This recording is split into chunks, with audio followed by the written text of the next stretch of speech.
What's up guys, Ethan here, and I have the all-new E-flite Sportix 1.1 m right here. So everything as far as setup is very easy with the smart transmitter file. Literally, I just went ahead and did the smart transmitter file and had the plane ready to fly in like 30 seconds, so that's really cool.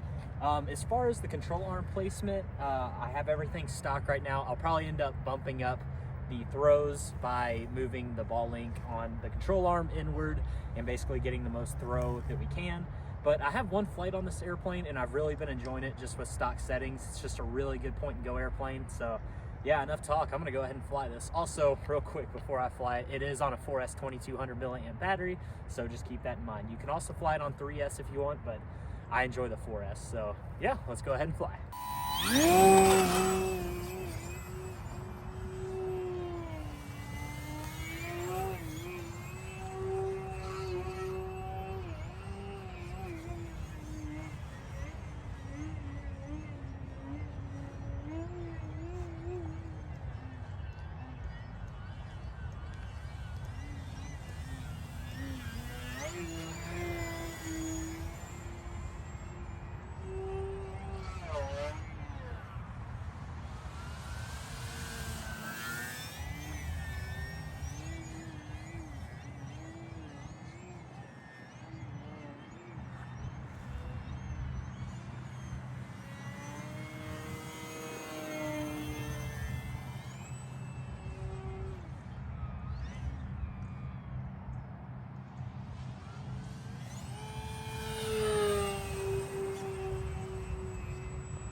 there you have it, everybody. This is the E-flite Sportix 1.1m. As you can see, it's a great sport plane, great for somebody who wants to maybe start their way towards 3D. Again, if we bump up the control rates, I'm sure we can get a lot more 3D capabilities. But honestly, out of the box, this is just a really fun sport plane. Really no bad tendencies. That was my second flight on it. I really have yet to find a bad tendency. It's a really good point and go airplane. But yeah, I'm excited to get some more flights on this one. Thank you all so much for watching.